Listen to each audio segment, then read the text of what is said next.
Beautiful looking. It's so beautiful. Thank you. What is the secret behind it? Let me look at it. Thank you, Dad. Dad, I just want to take a stroll down the street, and just catch some fresh air. I'll be back soon. No, you have to do that in a car.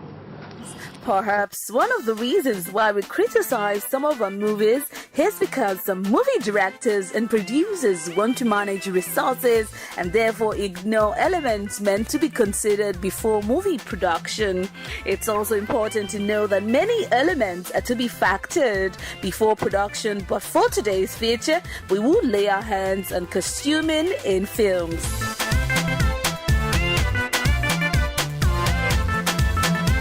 Costuming is one of the most important factors in the filmmaking industry. Along with the script, actors and music, the clothing and various costumes worn throughout a film have a very important role to fulfill. They can make the characters interesting and believable, sad or funny, good or evil, and they can greatly influence at a subconscious level how the audience sees the characters that wear them. Can you imagine the impression that comes from a wrongly interpreted movie with characters wearing misplaced costumes? Quite hilarious, I suppose.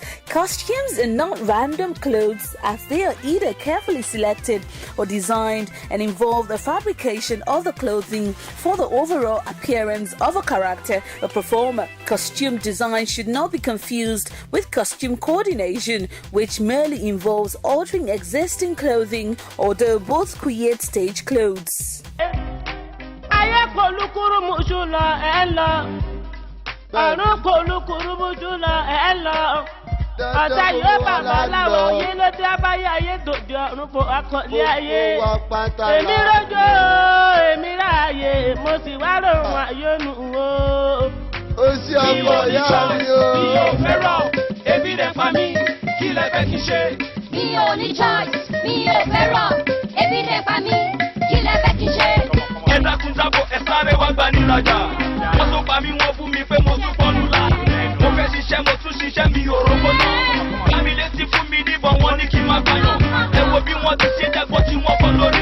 One can only understand and appreciate the beauty of costuming when the movie dates back to early years. Films focused on the current time period in a realistic way don't usually impress through costume design because they show familiar clothing being designed or being worn in familiar settings.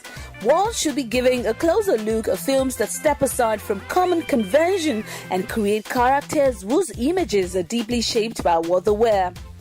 Well, theoretically, we're made to believe that the earliest use of costume began as a ritual of sacrifice. The earliest mask was of a human skin, worn on the head after sacrifice had been performed by a priest or priestess. Human sacrifices were performed to honor gods, who would in turn provide fertility, health, and so on. The village festivals and processions in honor of the ancient Greek gods are believed to be the origin of costuming. The sculpture and verse paintings provide the clearest evidence because of the ritualized style of theater. Many masks were used, giving each other character a specific look, and they varied depending if they were used for comedic or dramatic purposes. If you're also looking to produce your own movie, then you should pay attention now. While designing the script, the costume has to be considered. It is necessary to plan where the costumes will be sourced. There are 4 options garments can be: pulled, which refers to searching through a costume shop stock; rented, shopped, constructed, or also known as made to order. With the benefits of insight, some movies may come to mind as very whack. Imagine a man playing the role of fella and wearing jeans in the movie. Clearly, because they tried to cut corners, but frankly, the new movies produced now are quite impressive, as the director planned properly and committed huge resources to acquiring the best. We believe with time, such whack movies would become a thing of the past. Damn sexy and crazy about a pilot.